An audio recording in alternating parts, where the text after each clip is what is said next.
तो oral route क्या है, in this route the drug is placed in oral cavity, या ओरल की जगह आप माउथ भी कह सकते हैं या बक्कल कैविटी भी कह सकते हैं, ठीक है। And is swallowed along with water और मिल्क एक्सेट्रा, और क्या करते हैं उसको हम लोग अंदर क्या करते हैं, निगल लेते हैं, क्या करते हैं, पानी या दूध के ज़रिए से, दूध की मदद से हम क्या करते हैं उस दवा को अपने मुंह में रखते हैं। ओरल कैविटी यानी हमारा माउथ जो है ये ओरल कैविटी है, इसमें रखते हैं और पानी या दूध की मदद से हम क्या करते हैं उसको अंदर निगल लेते हैं, तो उसको क्या बोलते हैं, ओरल रूट है वो, ठीक। अब इसके हाँ एक चीज़ और इसमें क्या पढ़ना है, जैसे कि अब ये ओरल रूट हो गया तो इसके डेफिनेशन भी पढ़ना है और इसके एडवांटेज और डिसएडवांटेज भी पढ़ने, जितने भी रूट हैं इसमें सबके एडवांटेज और डिसएडवांटेज भी पढ़ना है। तो ठीक है, अब एडवांटेज देख लेते हैं हम लोग।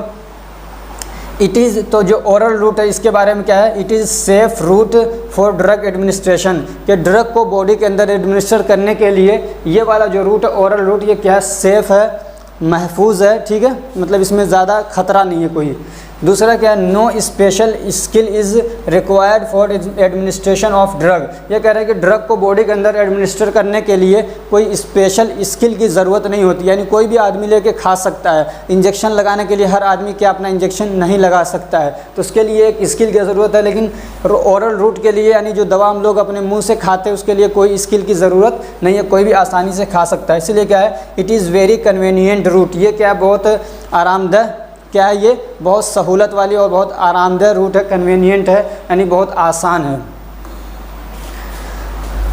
चौथा इसका बेनिफिट क्या है, एडवांटेज क्या है, इसको मेरिट भी बोलते हैं, ठीक है। तो चौथा मेरिट क्या है, there are low possibility of adverse effect reaction, there are low possibility of adverse effect reaction. Adverse effect reaction की पॉसिबिलिटी क्या है, पॉसिबिलिटी मतलब होता है कि संभावना, क्या होता है, पॉसिबिलिटी मतलब संभावना। तो कह रहे हैं कि एडवर्स इफेक्ट रिएक्शन का क्या संभावना बहुत कम होता है इसमें जो ओरल रूट से हम लोग लेते हैं। अब एडवर्स इफेक्ट क्या होता है कि जैसे कि दवा हम लोग देते हैं तो कुछ होता है एक साइड इफ़ेक्ट, मतलब जो हमको ये अंदाज़ा रहता है, गेज कर सकते हैं कि ये इफ़ेक्ट आ सकते हैं दवा खाने के बाद। लेकिन एडवर्स इफेक्ट ये होता है कि जो हमको मालूम नहीं होता, जिसको हम लोग बोलते हैं अनवांटेड या अनडिज़ायर्ड, यानी जो हम चाह नहीं रहे थे कभी, वो ऐसा भी क्या होता है जो हमको पहले से मालूम नहीं था वो भी इफ़ेक्ट दिखने लग जाता है, तो उसको बोलते हैं एडवर्स इफ़ेक्ट। तो इस वाले में ऐसा होने के चांसेस बहुत कम रहते हैं, क्योंकि जो ये दवा इस रास्ते से ली जाती है उसका बहुत सारा पावर कम हो जाता है, डिग्रेड हो जाती है दवा, क्योंकि उसमें मेटाबॉलिज्म हो जाता है और भी बहुत सारे एंजाइम वगैरह मिलकर उसको थोड़ा सा डिग्रेड कर देते हैं। पांचवा क्या है, इसका जो बेनिफिट है, जो एडवांटेज है, sterilisation is not required for drug taken orally. ये कहते हैं कि जो ओरली जो दवा दी जाती है, जो माउथ से ले जाती है दवा, उसके लिए स्टेरिलाइजेशन की ज़रूरत नहीं होती है। स्टेरिलाइजेशन क्या होता है, जैसे इंजेक्शन वगैरह जो दवाएं आती हैं या आँख में डालने वाली जो दवाएं आती हैं उसका स्टेरिलाइजेशन होता है। स्टेरिलाइजेशन मतलब उसको हीट दिया जाता है, इतनी हीट दी जाती है कि उसके अंदर अगर बैक्टीरिया वगैरह है तो वो सब क्या होता है, मर जाते हैं। और अगर उसमें जो पायरोजन वगैरह, पायरोजन का मतलब ये होता है कि बैक्टीरिया का जो केमिकल वगैरह है उससे भी निकाल दिया जाता है उसके अंदर से, तो उसको स्टेरिलाइजेशन किया जाता है, तो वो इसमें नहीं करने की ज़रूरत नहीं होती है। तीसरा क्या, large amount of drug can be administer by this route. कह रहे हैं कि इस रूट के थ्रू क्या है, लार्ज अमाउंट ऑफ ड्रग को क्या है हम ले सकते हैं, यानी मान लीजिए इंजेक्शन के थ्रू बहुत ज़्यादा इतनी सारी दवाएं, आपको मिसाल दे रहा हूँ, एग्जांपल दे रहा हूँ कि जो मतलब इंजेक्शन होता है उसके थ्रू ज़्यादा दवाएं नहीं दे सकते हैं, लेकिन जो ओरल रूट क्या है उसके थ्रू क्या है, अगर ज़रूरत पड़े तो मान लीजिए उल्टी करवानी है तो बहुत सारी दवा उसको क्या है पिला सकते हैं। मान लीजिए किसी ने जहर खा लिया, किसी ने पॉइज़न ले लिया, तो उसको उल्टी करवाना है तो बहुत सारी दवा उसको क्या है, एक बॉटल भी पिलाना पड़े तो पिला सकते हैं, लेकिन इंजेक्शन के थ्रू इतना ज़्यादा नहीं लगा सकते हैं, नहीं तो बहुत ज़्यादा एडवर्स इफेक्ट आ जाएगा। तो ये है।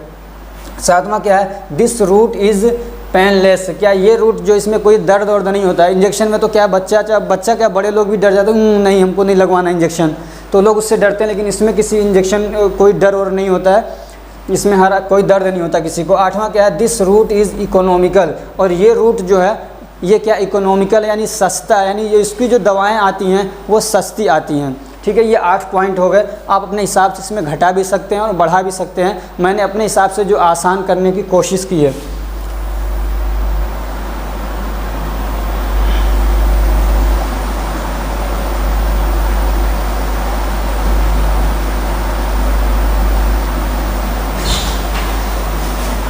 अब हम लोग देख लेते हैं इसके डिसएडवांटेज। डिसएडवांटेज में क्या है, किसके है ये डिसएडवांटेज, ये हम लोग जो ओरल रूट पढ़ रहे हैं तो उसका कुछ फ़ायदे हैं तो उसके कुछ नुकसान भी होते हैं। तो नुकसान में क्या होता है डिसएडवांटेज, तो क्या one set of action is slow, यानी हम ये चाहें कि दवा खाते ही तुरंत उसका एक्शन दिखने लगे तो ये नहीं होता इसमें, बल्कि इसका एक्शन क्या होता है स्लो होता है, ये मतलब इसका। दूसरा क्या है, this route is not useful in clinical emergencies, ये कह रहे हैं कि ये वाला रूट क्या है यूज़फुल नहीं है, इतना कारआमद नहीं है, इतना फ़ायदेमंद नहीं है, इतना हेल्पफुल नहीं है किसमें, क्लिनिकल इमरजेंसीज़ में। इमरजेंसी जब कंडीशन होती है, जैसे कि मान लीजिए किसी का एक्सीडेंट हो गया और उसको एकदम से मतलब उसको बहुत दर्द हो रहा है तो उसको पेन किलर दवा देनी है तो मुंह से खिलाएंगे, या ये कि वो उसका मतलब चोट लग गई है मुंह से खा ही नहीं सकता है, तो फिर इस वाले में क्या है हम लोग मुंह से दवा नहीं दे पाएंगे, ओरल रूट क्या है यूज़फुल नहीं होगा, बल्कि अब उसको क्या करेंगे इंजेक्शन दिया जाएगा। तो वही कह रहे हैं कि इमरजेंसी जो कंडीशन होती हैं उसमें ये वाला रूट क्या है उतना सूटेबल नहीं होता, यूज़फुल नहीं होता है। तीसरा क्या है, this route is not useful in unconscious and uncooperative patient, ये वाला जो रूट है वो क्या है, जो अनकॉन्शियस लोग यानी जो बेहोश हो गया है उसके लिए भी क्या है ये वाला रूट क्या है यूज़फुल नहीं है, बेहोश हो गया खुद दवा नहीं खा पाएगा, या जो कि अनकोऑपरेटिव पेशेंट है वो भी नहीं कर पाएंगे। अनकोऑपरेटिव मतलब ये कि जो मतलब अपना मुंह भी नहीं चला पा रहा है, ज़बान में नहीं चला पा रहा है, जो मतलब दवा खाने में हेल्प ही नहीं कर पा रहा है अपनी, तो अनकोऑपरेटिव है, तो उसको भी क्या ये वाला क्या कहते हैं ओरल रूट से उसको दवाएं नहीं दी जाएंगी, तो उसके लिए भी क्या है ये वाला रूट क्या है यूज़फुल नहीं है। चौथा क्या है, this route is not useful in pre vomiting and diarrhoea patient, ये कह रहे हैं कि वो पेशेंट जिसको क्या है दवा खाते ही तुरंत उल्टी हो जा रही है, या ये कि उसको डायरिया यानी दवा खा रहा है तुरंत पेट में से सारा बाहर सब कुछ निकल जा रहा है, तो फिर क्या है ये वाला रूट क्या है उसके लिए सूटेबल नहीं है, यूज़फुल नहीं है, कि उल्टी हो जाएगी तो भी बाहर निकल जाएगा और दस्त हो जाएगा तो भी क्या है सब कुछ बाहर निकल जाएगा, लूज़ मोशन हो गया उसको, तो वोमिटिंग जिसको हो रही है उसको भी नहीं ये वाला रूट सूटेबल है, और जिसको डायरिया वगैरह उसके लिए भी ये वाला रूट सूटेबल नहीं है। अब ये याद रखना, मान लीजिए आपको भी फार्मासिस्ट बन जाएंगे, दवा देंगे तो किसी को उल्टी आ रही बार बार और आप उसको क्या दे रहे हैं, ऐसी दवा दे रहे हैं तुरंत बाहर निकल जा रही है, तो आपको अब वहाँ पे इंजेक्शन लगाना है, वहाँ पे टेबलेट नहीं देना, कैप्सूल नहीं देने हैं, यानी पिलाने वाली दवाएं खिलाने वाले मुंह से नहीं देंगे, बल्कि आप उसको क्या करेंगे इंजेक्शन वगैरह लगाएंगे ताकि उसको क्या है दवा काम करे। पाँचवा क्या है, the presence of food in GIT में interfere with absorption of drug, ये कह रहे हैं कि जो हमारे GIT के अंदर खाना मौजूद है, फूड प्रेजेंट है, तो जैसे हम लोग जो दवा GIT के थ्रू यानी माउथ के थ्रू ले रहे हैं तो वो हमारे स्टोमक में भी जाएगा, GIT में जाएगा, ठीक। तो कह रहे हैं कि जो वहाँ पे फूड प्रेजेंट है तो वो क्या कर सकता है, वो ड्रग के एब्जॉर्प्शन के साथ इंटरफेयर कर सकता है, क्या कर सकता है ड्रग को सही से एब्जॉर्ब नहीं होने देगा, ये मतलब है कि उसके एब्जॉर्प्शन के साथ इंटरफेयर करता है, यानी हस्तक्षेप करता है, खलल डालता है उसको एब्जॉर्प्शन में, तो ये भी एक इसका नुकसान है। और ओरली दवा लेने का एक डिसएडवांटेज ये है कि जो खाना हमारे पेट के अंदर है वो सही से एब्जॉर्ब होने नहीं देता है ड्रग को।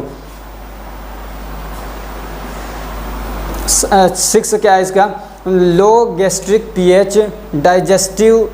And liver enzymes destroy drug, ये कह रहे हैं कि जो हमारा गैस्ट्रिक pH है यानी जो हमारे पेट का जो हाइड्रोक्लोरिक एसिड है उसका जो pH है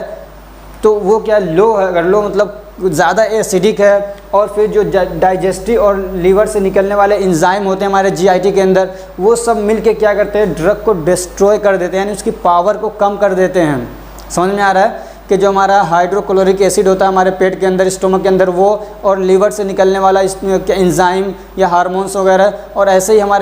हमारी मतलब जो इंटेस्टाइन है उसके थ्रू भी क्या है बहुत सारे जूसेस निकलते हैं, तो वो सब क्या करते हैं उस दवा को डिस्ट्रॉय करते हैं, यानी उसके पावर को कम कर देते हैं, मेटाबोलाइज कर देते हैं।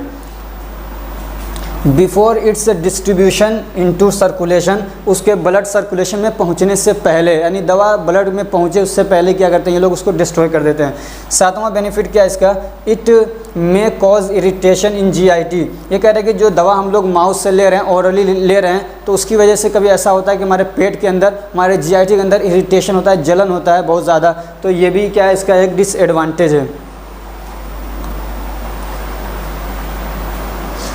तो वीडियो काफ़ी लंबी हो चुकी है, तो इस पार्ट में हम इतना ही रखते हैं। नेक्स्ट पार्ट में हम लोग पढ़ेंगे क्या सबलिंगुअल रूट के बारे में, ठीक है। तो अगर ये हमारी कोशिश आपको अच्छी लग रही है तो वीडियो को लाइक कर दीजिए, चैनल को सब्सक्राइब कर दीजिए, और अपने फ्रेंड्स को भी शेयर करिए ताकि वो भी इससे फ़ायदा उठा सकें। और जैसे मैंने फर्स्ट ईयर में बहुत सारे आप लोगों की हेल्प की नोट्स बना के दिए, मोस्ट इंपॉर्टेंट क्वेश्चन दिए, इस साल भी मैं इसकी कोशिश करूँगा, ट्राई करूँगा कि मैं आपके ऐसे हेल्प कर पाऊँ। तो बने रहिए हमारे साथ। Thank you so much for watching.